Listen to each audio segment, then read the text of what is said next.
Third, Nigerian Americans are one of the most educated groups in America, according to a study by Rice University.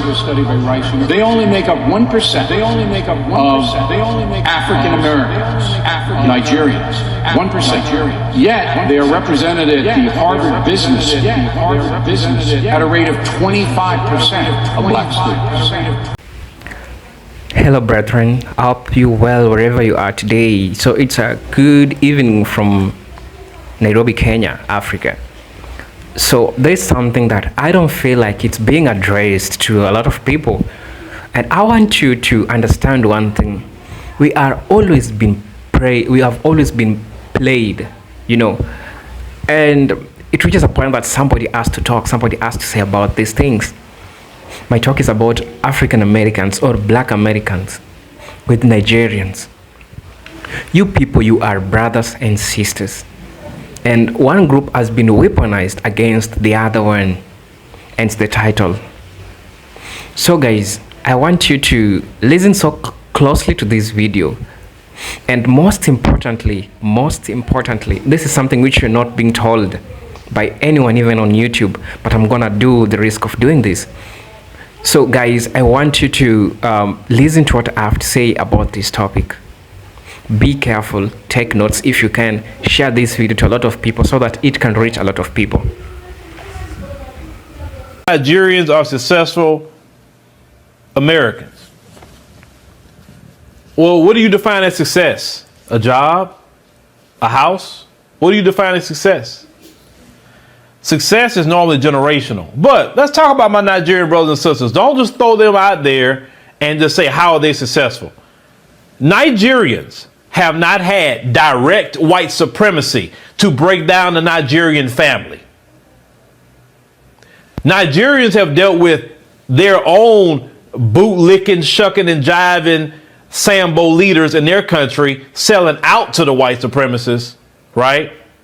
While they driving Range Rovers and Mercedes Benz and living good, the people walking on dirt roads. So the issue in Nigeria is their leaders selling out. But in Nigeria, the Nigerian family wasn't targeted for breakdown. The Nigerian government didn't try to weaponize the women against the men. The Nigerian government didn't import drugs into the Nigerian communities. Okay, and allowed them to sell crack cocaine for a while the police just watched. Then the Nigerian government put in a 3 strikes law to take away all the men out the communities. The Nigerian government isn't weaponizing propaganda to break up the family at all. They're not pushing feminism against the Nigerian family. They're not pushing LGBT against the Nigerian family. They're not pushing confusion against the Nigerian family. So Nigerian families are intact. When you have an intact family without the influence of this wickedness in the West, and you get here and those families just say, I just need an opportunity. So they get over here to America with their families intact for the most part.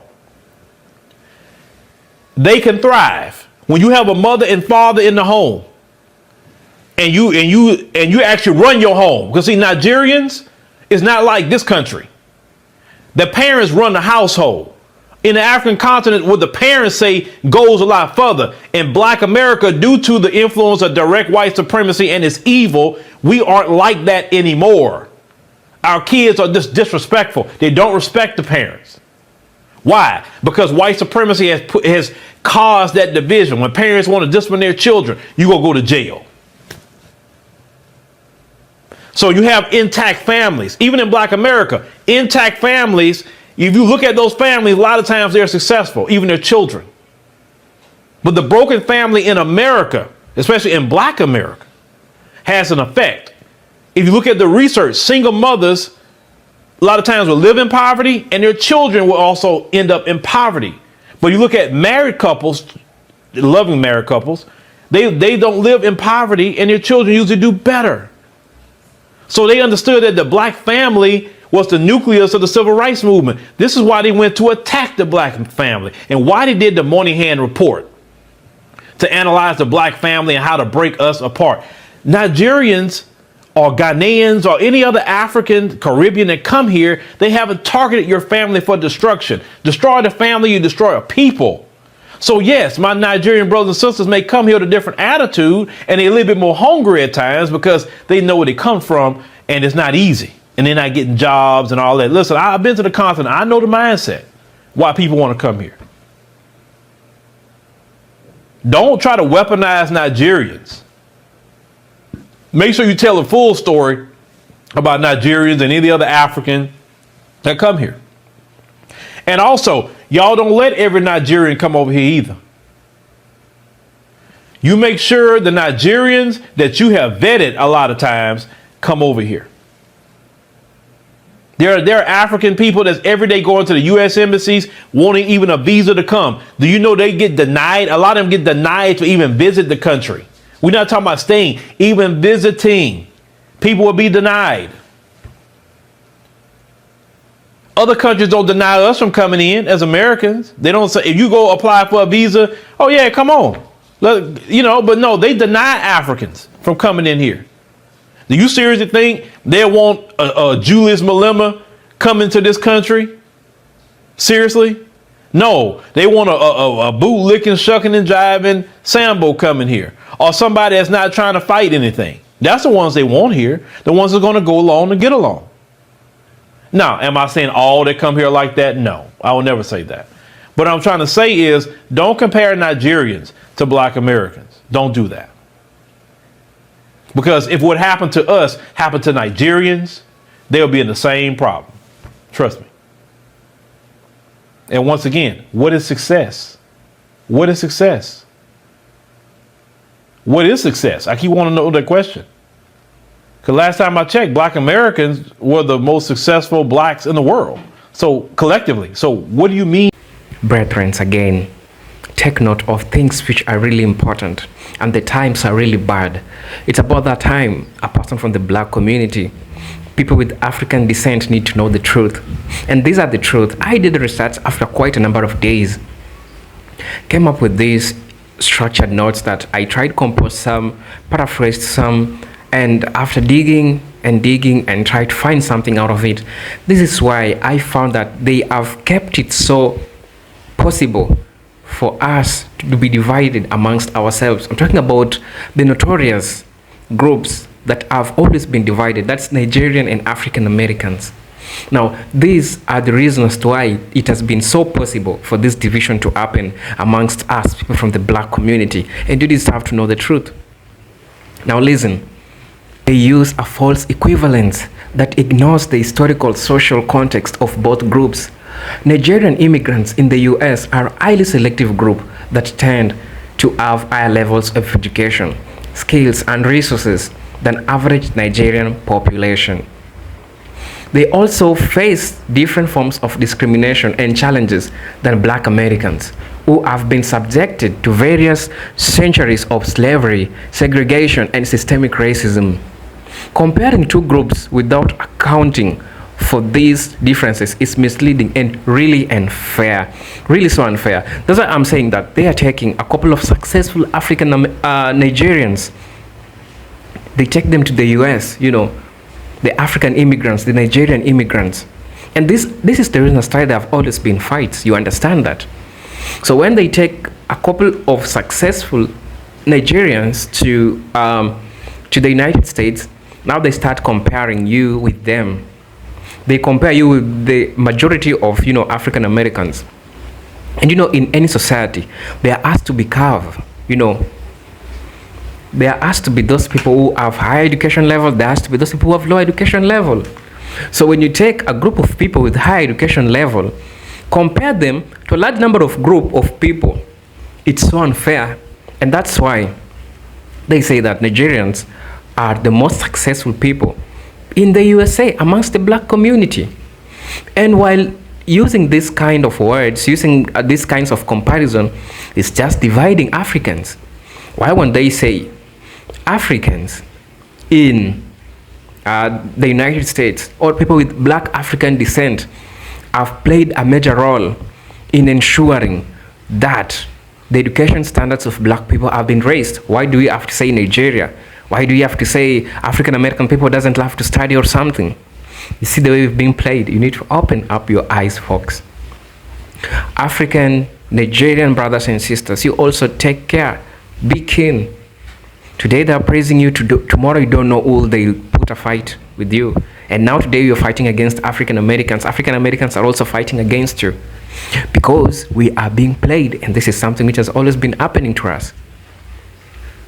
Number two, which I have also jotted down. Another possible reason is that tactic of weaponizing Nigerian success against black Americans is used to divert attention from structural and institutional barriers that prevent many black Americans from achieving full potential by highlighting the achievements of few exceptional individuals, by highlighting the performance of few individuals who have been successful.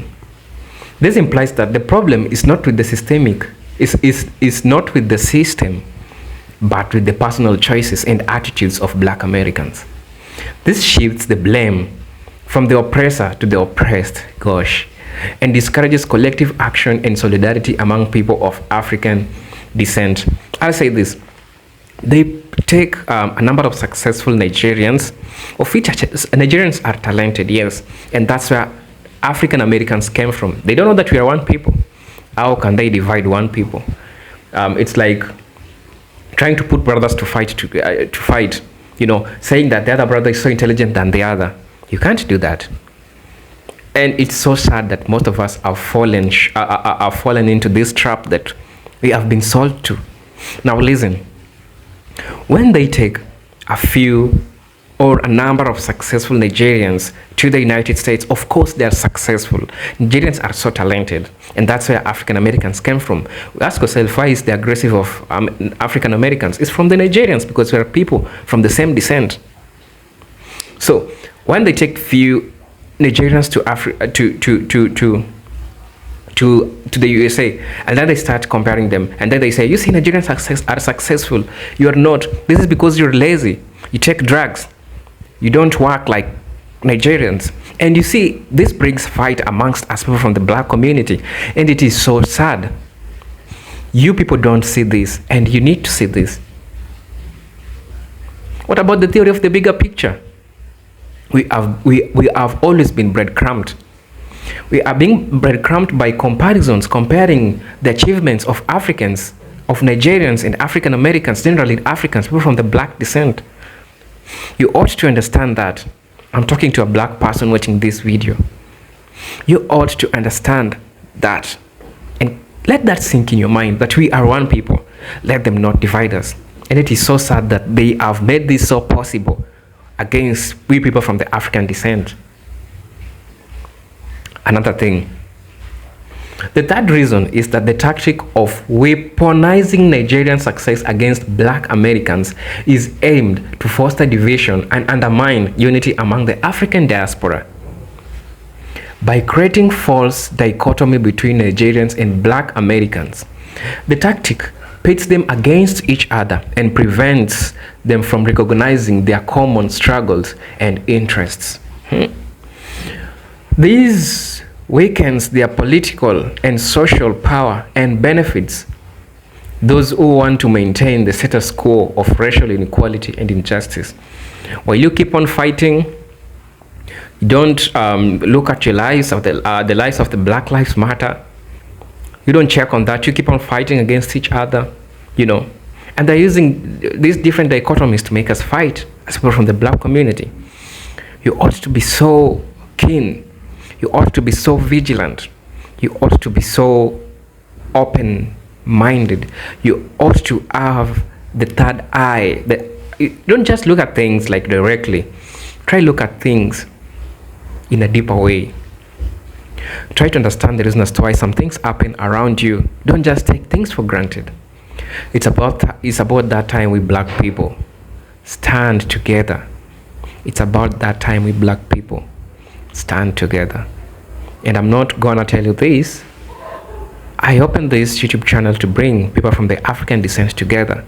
And I hope that this video finds you well wherever you are. I hope that this video finds you while you're right. Share this video so that it might reach everyone, so that you might know that we are being played and we have always been played. Shout out to all Nigerian fans, South African fans, Tanzanian fans, Kenyan fans, and who is watching me across the world. African American brothers in the United States, United Kingdom, Canada, Caribbean, Barbados. I salute you. Guys, thank you for watching this video. This is Eugene from Kenya, Eugene the African kid, your African son. See you in my next video. Until then, peace, love, and harmony. Have a wonderful day, brethren. Salute.